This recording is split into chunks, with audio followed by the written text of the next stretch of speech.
Hello viewer, welcome back to our channel maths zone with PP. मैं संजीव कुमार आज आपको chapter 7 जो हमारी पर्यावरण एवं सतत विकास है उसकी डिटेल जानकारी देता हूं। तो आइए स्टार्ट होते हैं अब। तो आज की क्लास की ये पहली टॉपिक जो कि हमारी वायु प्रदूषण किन कारणों से होता है, यानी what causes pollution of air, इस पॉइंट से हम आज की क्लास शुरू करते हैं। तो आइए इसके बारे में डिटेल जानकारी प्राप्त करेंगे। तो पहला है वाहन उत्सर्जन यानी वेहिकुलर एमिशन। तो भारत में यह वायु प्रदूषण का मुख्य कारण है। भारत में मोटर वाहनों की संख्या 1951 के 3 लाख से बढ़कर 2019 में 30 करोड़ हो गई है। अब निजी परिवहन के वाहनों, केवल दोपहिए के वाहन और कार की संख्या कुल पंजीकृत वाहनों का 85% 2016 में थी तथा ये कुल वायु प्रदूषण में भारी वृद्धि करते हैं। इससे आगे हम अगला पॉइंट देखते हैं। तो दूसरा पॉइंट हमारा औद्योगिकरण है, जिसे हम इंडस्ट्रियलाइजेशन बोलते हैं। तो भारत विश्व के सर्वाधिक औद्योगिक देशों में से 10वां देश है। उद्योगों द्वारा छोड़ा गया धुआं मुख्यतः कोयला उद्योग द्वारा तथा प्लास्टिक और चमड़ा उद्योग पदार्थों के रासायनिक प्रबंध की प्रक्रिया में द्वारा जहरीली गैसों के उत्सर्जन से अनियोजित शहरीकरण के साथ वायु प्रदूषण के स्तर में भी वृद्धि हुई है। अब हम नेक्स्ट पॉइंट देखेंगे। केंद्रीय प्रदूषण नियंत्रण बोर्ड, जिसे हम central pollution control board CPCB बोलते हैं, तो ने बड़े तथा मध्यम पैमाने के उद्योग की 17 श्रेणियों की पहचान बड़े पैमाने पर प्रदूषण फैलाने वाले उद्योग के रूप में की है। अब हम हाइलाइट्स देखेंगे। तो हाइलाइट्स के अंतर्गत क्या आप जानते हैं, यानी डिड यू नो, इसमें वायु प्रदूषण से रक्तचाप, दमा, सांस और हृदय संबंधी बीमारियां पैदा होती है, जिनमें से कुछ बहुत घातक है। अब हम अगली पॉइंट जो जल प्रदूषण तथा साफ पानी का प्रबंधन है, जिसे हम water pollution and management of fresh water कहते हैं, इसके बारे में डिटेल जानकारी प्राप्त करेंगे। तो आइए इसमें पहला पॉइंट देखते हैं। वायु की भांति जल भी मानव जीवन का एक आवश्यक तत्व है और इसका प्रदूषण भी समान रूप से घातक है। दूसरी पॉइंट, जल का प्रदूषण जल के संदूषण यानी कंटामिनेशन से संबंधित है। दस्त यानी डायरिया एवं हेपेटाइटिस जैसी बीमारियों का मुख्य कारण जल का प्रदूषित यानी संदूषित होना है। अब हम इसी के अंतर्गत नेक्स्ट पॉइंट देखेंगे। जो भारत में जल प्रदूषण के मुख्य तत्व और या कारण निम्नलिखित हैं। तो पहला कारण है उद्योगों के विसर्जित खतरनाक रसायन जो नदियों में जा गिरते हैं। दूसरा कारण है घरेलू सीवरेज जो नदियों तथा नालों में मिल जाता है। तीसरा कारण है कृषि में छिड़के कीटनाशक पदार्थ व दवाइयां जो मिट्टी के साथ बहकर नदियों में मिल जाते हैं। चौथा कारण है थर्मल पावर हाउस द्वारा छोड़ी राख जो पानी में मिल जाती है। तो इन सभी कारणों से जल प्रदूषित होती है। अब आइए अब हम हाइलाइट्स देखेंगे। तो हाइलाइट्स के अंतर्गत एक कड़वा सच है, ए बीटर ट्रूथ। तो किसान अक्सर सब्जियां नालों के उस पानी में धोते हैं जिनमें अनुपचारित सीवेज का पानी यानी अनट्रीटेड सीवरेज वाटर मिला होता है। यदि इन सब्जियों को कच्चा खाया जाए तो ये घातक बीमारियों का एक अस्थायी स्रोत है। तो ये हमें ध्यान रखनी पड़ेगी, इसे ध्यान देना चाहिए। अब हम नेक्स्ट देखेंगे प्रदूषण नियंत्रण बोर्ड, जिसे पोल्यूशन कंट्रोल बोर्ड बोलते हैं। तो इसके बारे में डिटेल जानकारी प्राप्त करेंगे। तो पहला हम देखते हैं 1974 में भारत सरकार ने केंद्रीय प्रदूषण नियंत्रण बोर्ड की स्थापना भारत के 2 पर्यावरण मुद्दों को संबोधित करने के लिए की, वायु प्रदूषण तथा जल प्रदूषण। दूसरी पॉइंट, इसके कुछ समय बाद सभी राज्यों ने ये रास्ता अपनाया तथा अपने राज्यों में पर्यावरण मुद्दों को संबोधित करने के लिए अपने अपने राज्य प्रदूषण नियंत्रण बोर्ड को स्थापित किया।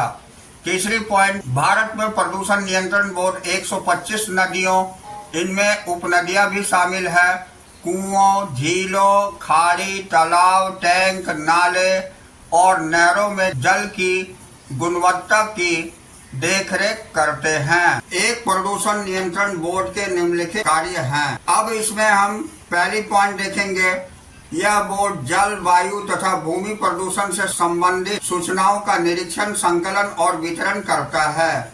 दूसरा है, यह बोर्ड कचरे, व्यापार, निकास और उत्सर्जन के मानक निर्धारित करता है। तीसरा है, यह बोर्ड कचरे, व्यापार, निकास के प्रबंधन तथा निपटान के लिए नियमावली यानी मैनुअल, संहिता यानी कोड तथा दिशा निर्देश यानी गाइडलाइन तैयार करता है। चौथी पॉइंट है, यह बोर्ड जल प्रदूषण तथा वायु प्रदूषण के रोकथाम, नियंत्रण तथा कमी के लिए सरकार को तकनीकी सहायता प्रदान करता है। अब हम आगे पांचवा पॉइंट देखेंगे। तो पांचवा पॉइंट के अंतर्गत यह बोर्ड जल तथा वायु प्रदूषण की रोकथाम से संबंधित अनुसंधान करता है और इसे अनुसंधानों को प्रायोजित करता है। छठी पॉइंट, यह बोर्ड जन संचार के माध्यम से जन जागरूकता कार्यक्रम संगठित करता है। सातवीं पॉइंट, यह बोर्ड अपने क्षेत्राधिकार में आने वाले प्रत्येक उद्योग का समय समय पर निरीक्षण, निकास और गैसीय उत्सर्जन हेतु उपलब्ध उपायों की पर्याप्तता का विश्लेषण करता है। अब आठवीं पॉइंट, यह बोर्ड उद्योग स्थान निर्धारण और नगर नियोजन के लिए आवश्यक पृष्ठभूमि तथा वायु गुणवत्ता के आंकड़े भी प्रदान करता है। तो ये हम देखें प्रदूषण नियंत्रण बोर्ड के कार्य को। अब हम अगली टॉपिक देखेंगे जो जैव विविधता की हानि है, जिसे लॉस ऑफ बायोडाइवर्सिटी बोलते हैं। इसकी डिटेल जानकारी लेंगे। तो पहला पॉइंट इसमें जनसंख्या का बढ़ता दबाव, भूमि उपयोग का बदलता प्रारूप, भूमि की अवनति तथा वन विनाश भारत की जैव विविधता के लिए खतरा पैदा करने वाले मुख्य कारक हैं। दूसरी पॉइंट, यह अनुमान लगाया गया है कि भारत विश्व की 18% जनसंख्या तथा 45,500 दर्ज की गई वनस्पति की प्रजाति, पुष्प प्रजाति तथा 91,000 दर्ज की गई पशुओं की प्रजाति यानी पशु विविधता के साथ 8% पुष्प तथा पशु जैव विविधता का निवास स्थान है। अब अगली point, world wide fund for nature, जिसे हम WWF बोलते हैं, कि लिविंग प्लेनेट रिपोर्ट 2020 का अवलोकन है कि भारत में 12% जंगली स्तनपायी यानी मैमल्स और प्रजातियों, 3% पक्षी प्रजातियों और 19% उभयचर यानी एम्फीबियन को भारत में संकटग्रस्त यानी थ्रेटेंड और घोर संकटग्रस्त यानी क्रिटिकली एंडेंजर्ड माना गया है। अब हम अगला पॉइंट देखेंगे जो हमारी ठोस अवशिष्ट प्रबंधन है, जिसे सॉलिड वेस्ट मैनेजमेंट बोलते हैं। तो इसके बारे में डिटेल जानकारी प्राप्त करेंगे। तो पहला पॉइंट है, नगर क्षेत्रों, टाउनशिप तथा शहरीकरण के अनियोजित विकास ने अवशिष्ट प्रबंधन की भारी समस्या को जन्म दिया है। दूसरा पॉइंट है, यह अनुमान लगाया गया है कि वर्तमान में कचरे की मात्रा 64 से 72 मिलियन टन से बढ़कर 2031 तक 125 मिलियन टन हो जाएगी। कुल प्रजनित अवशिष्ट में से केवल 43 मिलियन टन एकत्र किया जाता है और 11.9 मिलियन टन का उपचार किया जाता है तथा 31 मिलियन टन अवशिष्ट भराव क्षेत्र यानी लैंडफिल में फेंका जाता है। अब हम हाइलाइट्स देखेंगे। तो इसमें पहली पॉइंट है चिपको आंदोलन, वन विनाश को रोकने का एक आंदोलन यानी Chipko movement, a drive to prevent deforestation. तो इसके अंतर्गत हम देखेंगे पहली पॉइंट, भारत में वनों को बचाने अथवा वन विनाश को रोकने के लिए 2 समुदायों तथा संचालित आंदोलन हुए हैं। ये हैं हिमालय उत्तराखंड में चिपको आंदोलन तथा कर्नाटक में अपिक्को आंदोलन। तो चिपको तथा अपिक्को दोनों शब्दों का अर्थ है बाहों में भरना। अब हम दूसरा पॉइंट देखेंगे। चिपको आंदोलन 1973 में उत्तराखंड में लागू किया गया था, जबकि अपिक्को आंदोलन 1983 में कर्नाटक में लागू किया गया था तथा यह चिपको आंदोलन से प्रेरित था। अब तीसरी पॉइंट, 1983 के सितंबर में सिरसी जिले में सलकनी वनों के आसपास के ग्रामीण लोगों ने पेड़ों को बाहों में भर लिया तथा उन्हें काटने से बचाया। ग्रामीण तब तक वनों में रुके रहे जब तक उन्हें अधिकारियों से आश्वासन नहीं मिला कि पेड़ों को अविवेकपूर्ण तरीके से नहीं काटा जाएगा। इस आंदोलन के द्वारा ग्रामीण लोगों ने 12,000 पेड़ों को वाणिज्यिक कटाई से बचाया। अब कुछ ही महीनों में यह आंदोलन दूसरे जिलों में भी फैल गया। तीसरी पॉइंट, अपिको आंदोलन के स्वयंसेवक चाहते थे कि ठेकेदार तथा वन अधिकारी वनों में पेड़ों की कटाई के लिए निश्चित दिशा निर्देशों का पालन करे। इस पर बल दिया गया कि पहली बात कि काटने के लिए वृक्षों को चिन्हित करने के पूर्व स्थानीय जनता से परामर्श लिया जाए तथा दूसरा है किसी जल स्रोत के 100 मीटर के क्षेत्र में और 30 डिग्री और उसके ऊपर की ढलान के वृक्षों को ना काटा जाए। तो ये थी हमारी चिपको और अपिको आंदोलन। अब आइए हम अगला पॉइंट इसके अंतर्गत देखते हैं। तो अगली टॉपिक हमारी सतत अस्थायी विकास यानी सस्टेनेबल डेवलपमेंट है। इसके बारे में डिटेल जानकारी प्राप्त करेंगे। तो आइए सबसे पहले इसकी अर्थ यानी कि मीनिंग देखते हैं। तो सतत धारणीय, सतत को हम धारणीय भी बोलते हैं। तो सतत धारणीय विकास आर्थिक विकास की वह प्रक्रिया है जिसका उद्देश्य प्राकृतिक निधि यानी नेचुरल इंडोमेंट तथा पर्यावरण के संदर्भ में भावी पीढ़ी की जीवन की गुणवत्ता को हानि पहुंचाए बिना वर्तमान पीढ़ी के जीवन की गुणवत्ता यानी क्वालिटी ऑफ लाइफ में वृद्धि करना है। अब दूसरी पॉइंट हम उद्गम तथा परिभाषा ओरिजिन एंड डेफिनेशन देखेंगे। तो सतत यानी कि धारणीय विकास की अवधारणा पर पहली बार संयुक्त राष्ट्र पर्यावरण और विकास सम्मेलन ने बल दिया था। इससे सतत विकास की इस प्रकार परिभाषित किया, ऐसा विकास जो वर्तमान पीढ़ी की आवश्यकताओं को भावी पीढ़ियों की आवश्यकताओं की पूर्ति क्षमता तथा समझौता किए बिना पूरा करे। कहने का मतलब हो गया कि development that meets the need of the present generation without compromising the ability of the future generation to meet their own needs. United Nations Conference on Environment यानी UNCED ये डेफिनेशन देखे। अब सम्मेलन की रिपोर्ट आवर कॉमन फ्यूचर जिसने उपरोक्त परिभाषा दी है, सतत विकास की सभी की मूलभूत आवश्यकताओं को पूरा करना तथा अच्छे जीवन की आकांक्षाओं की संतुष्टि के लिए सभी को समान अवसर प्रदान करने के रूप में व्याख्या की है। अब हम अगला पॉइंट देखेंगे। तो सतत विकास की सबसे व्यापक रूप से मान्यता प्राप्त परिभाषा जिसे 1987 में ब्रुकलिन कमीशन ने प्रकाशित किया था, वह है सतत विकास वह विकास है जो भावी पीढ़ी की आवश्यकताओं को पूरा करने की योग्यता को बिना हानि पहुंचाए वर्तमान पीढ़ी की आवश्यकताओं को पूरा करता है। यानी कि Sustainable development is development that meets the need of the present generation without impairing या reducing the ability of future generation to meet their own needs। ये ब्रुकलिन कमीशन के द्वारा दी गई परिभाषा है। अब आइए नेक्स्ट पॉइंट हम देखते हैं, वर्तमान स्थिति यानी प्रेजेंट स्टेटस। तो निकट अतीत तक आर्थिक समृद्धि की प्रक्रिया को संसाधन निधि तथा पर्यावरण को ध्यान में न रखते हुए देखा जा रहा था। अब ध्यान देने योग्य है कि पहली बात, भूमि पर कई फसलें उगाई जाने से मिट्टी की उर्वरता समाप्त हो जाती है। उसके बाद दूसरी बात, खनिज पदार्थों जैसे कि लोहा, कोयला, सोना, चांदी आदि का अत्यधिक खनन करने से उनके भंडारण धीरे धीरे समाप्त होने लगते हैं। तीसरी पॉइंट, कारखानों तथा यातायात के साधनों से जो धुआं तथा अन्य हानिकारक प्रदूषक उत्पन्न होते हैं वे पर्यावरण को दूषित कर देते हैं। अब हम चौथी पॉइंट देखते हैं। तो चौथी पॉइंट है हमारी आर्थिक समृद्धि तथा विकास की प्रतियोगात्मक प्रक्रिया के फलस्वरूप पर्यावरणीय अवनति तथा पर्यावरणीय प्रदूषण की समस्या भयप्रद सीमा तक बढ़ रही है। अगली पॉइंट, अब पर्यावरणीय अवनति तथा पर्यावरणीय प्रदूषण को जीवन की गुणवत्ता यानी वर्तमान तथा भावी पीढ़ी के लिए उभरती चुनौती के रूप में पहचाना गया है। नेक्स्ट पॉइंट, सतत विकास की अवधारणा को अब सराहा जा रहा है और व्यापक रूप से प्रचारित किया जा रहा है।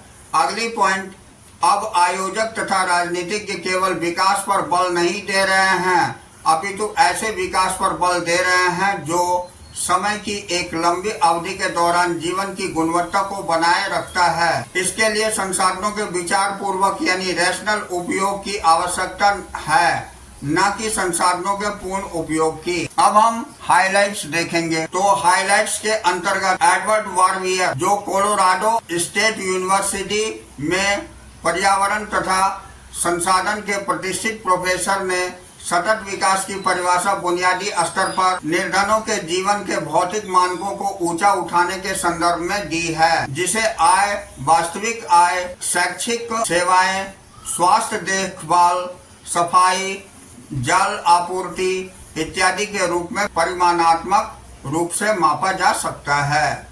अन्य शब्दों में सतत विकास का लक्ष्य निर्धनों की निरपेक्ष निर्धनता को कम करके अन्य शब्दों में सतत विकास का लक्ष्य निर्धनों की निरपेक्ष निर्धनता को कम करके उन्हें चिरस्थायी तथा सुरक्षित जीविका निर्वाह साधन प्रदान कराना है, जिससे संसाधन अपक्षय, पर्यावरण अपक्षय, सांस्कृतिक विघटन तथा सामाजिक अस्थिरता कम हो सके। तो ये हमारी हाइलाइट्स थी। अब हम आगे देखेंगे। तो अगली टॉपिक हमारी है सतत अस्थायी विकास की रणनीतियां, यानी सतत अस्थायी विकास को कैसे प्राप्त किया जा सकता है, यानी strategies for sustainable development, how can sustainable development be achieve. तो इस टॉपिक की हम डिटेल जानकारी प्राप्त करेंगे। तो इसके अंतर्गत हमारी पहली पॉइंट है सतत यानी कि अस्थायी विकास की अवधारणा समृद्धि और विकास की प्रक्रिया को धीमा करने की सुझाव नहीं देती अथवा यह प्रचलित आर्थिक समृद्धि की वृद्धि के ऊपर नियंत्रण के लिए सुझाव नहीं देती। दूसरी पॉइंट, सतत यानी अस्थायी विकास केवल यह सुझाव देता है कि संसाधनों का सर्वोत्तम और न्यायपूर्वक उपयोग इस प्रकार होना चाहिए जिसमें आर्थिक समृद्धि की गति अंतर भावी पीढ़ी समानता को धारण कर सके। अब तीसरी पॉइंट, सतत या अस्थायी विकास को कैसे प्राप्त किया जा सकता है, इस संदर्भ में कुछ संभावित सुझाव नीचे दिए गए हैं जिसे हम चार्ट के द्वारा देखेंगे। तो आइए हम इसे चार्ट के द्वारा देखते हैं। तो यहाँ हमारी सतत यानी कि अस्थायी विकास को प्राप्त करने की रणनीतियां दिखाई गई है, जिसे हम strategies for achieving sustainable development बोलते हैं। तो इसमें सबसे पहला पॉइंट हमारी ऊर्जा के गैर पारंपरिक स्रोतों पर निर्भरता है। दूसरा पॉइंट ग्रामीण क्षेत्रों में एलपीजी गोबर गैस, और तीसरा पॉइंट शहरी क्षेत्रों में उच्च दाब प्राकृतिक गैस। चौथी पॉइंट वायु शक्ति है। पांचवी पॉइंट फोटोवोल्टिक सेल द्वारा शक्ति, और छठी पॉइंट लघु जलीय प्लांट है। सातवीं पॉइंट पारंपरिक ज्ञान व व्यवहार है। आठवीं पॉइंट जैविक कंपोस्ट खाद है, और नौवीं पॉइंट जैविक कीट नियंत्रण है। तो इस 9 पॉइंट के द्वारा हम सतत विकास कर सकते हैं। ये हमारी सतत विकास की रणनीतियां हैं। अब हम इसी के अंतर्गत फर्स्ट पॉइंट देखेंगे, ऊर्जा के गैर पारंपरिक स्रोतों पर निर्भरता, जिसे हम reliance on non conventional source of energy बोलते हैं। तो भारत की अधिकतर ऊर्जा संबंधी आवश्यकताएं तापीय या ऊष्मीय तथा जल शक्ति संयंत्रों द्वारा पूरी होती है।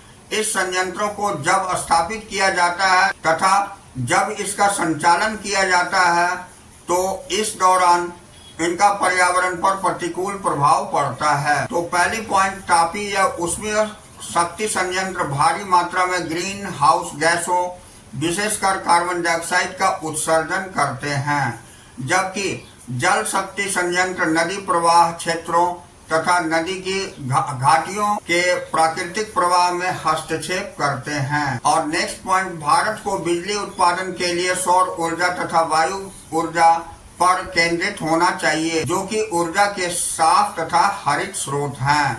तो ये हम गैर पारंपरिक स्रोत पर निर्भरता देखें। अब हम दूसरा पॉइंट, जो कि हमारी ग्रामीण क्षेत्रों में एलपीजी या गोबर गैस है।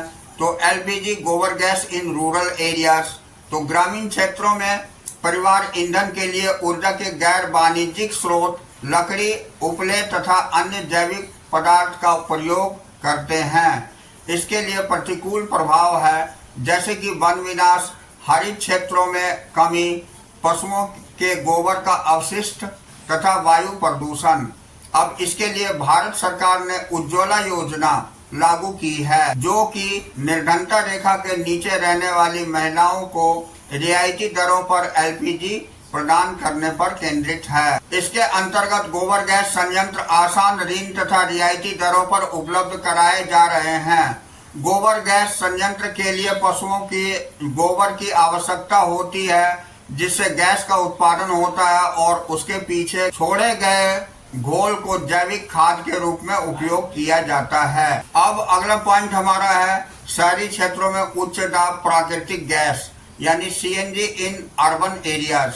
तो दिल्ली परिवहन निगम डीटीसी उच्च दाब प्राकृतिक गैस सीएनजी पर चलने वाला विश्व का सबसे बड़ा सार्वजनिक परिवहन नेटवर्क है, जिसने शहर में वायु प्रदूषण को कम करने में योगदान दिया है। अब इसके अंतर्गत कई अन्य राज्यों ने इसका पालन किया है और अपने शहरों में सीएनजी आधारित सार्वजनिक परिवहन प्रणाली शुरू की है। उदाहरण के लिए हरियाणा ने फरीदाबाद में और राजस्थान ने जयपुर में सीएनजी बसों की शुरुआत की है। अब अगली पॉइंट वायु शक्ति है, जिसे हम विंड पावर बोलते हैं। तो वायु शक्ति का दोहन पर्यावरण पर किसी भी प्रतिकूल प्रभाव के बिना किया जा सकता है। पवन चक्की, जिसे विंड टर्बाइन्स बोलते हैं, हवा के साथ घूमती है और हानिकारक उत्सर्जन के बिना बिजली उत्पादित करती है।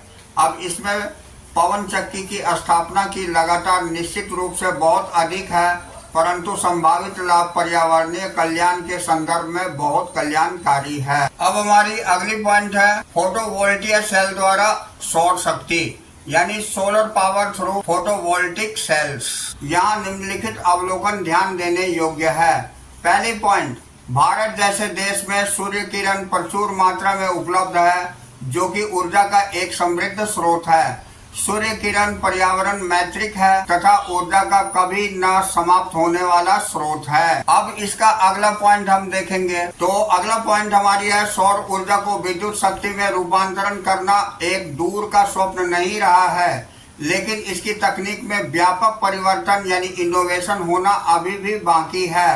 अब सौर ऊर्जा एवं विद्युत शक्ति में इसका रूपांतरण केवल आर्थिक समृद्धि की समस्या का एक प्रभावी उत्तर नहीं है, बल्कि सतत विकास की समस्याओं का भी एक प्रभावी उत्तर है। अब हम नेक्स्ट इसी के अंतर्गत नेक्स्ट पॉइंट देखेंगे। भारतीय अंतर्राष्ट्रीय सौर गठबंधन नामक एक अंतर्राष्ट्रीय निकाय का नेतृत्व कर रहा है, जिसने सौर ऊर्जा के माध्यम से बिजली उत्पादन बढ़ाने के लिए भारत की आवाज को और भी आगे बढ़ा दिया। अब अगली पॉइंट हम पढ़ेंगे लघु जलीय प्लांट यानी मिनी हाइडल प्लांट्स।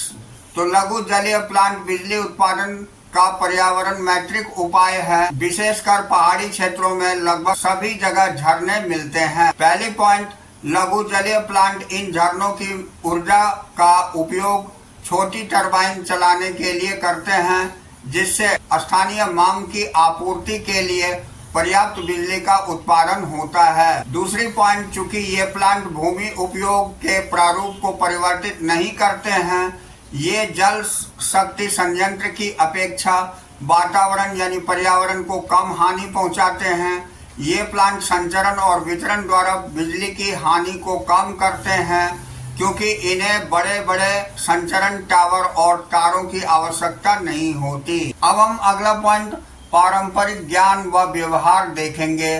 तो इसे हम ट्रेडिशनल नॉलेज एंड प्रैक्टिसेस बोलते हैं।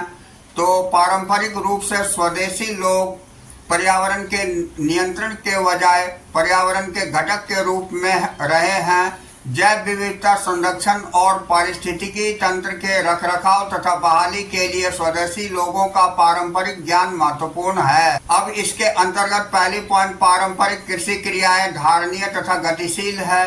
ये आर्थिक रूप से व्यवहार्य और भूमि अवनति को रोकती है। दूसरी पॉइंट, इसी भांति भारत की पारंपरिक स्वास्थ्य प्रणाली पौधों, पत्तियों, फलों, खनिजों और जड़ी बूटियों के उपचार गुणों के उपयोग पर आधारित है।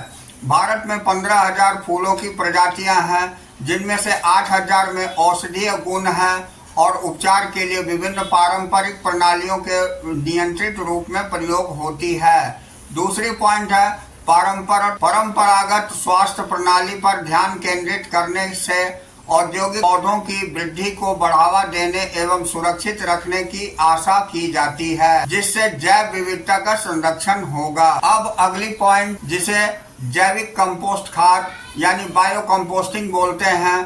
तो हरित क्रांति के बाद भारतीय कृषि जैविक खाद से रासायनिक खाद की ओर पूर्णतया परिवर्तित हो गया है। इससे भूमि की अवनति और जल प्रदूषण को बढ़ावा मिलता है।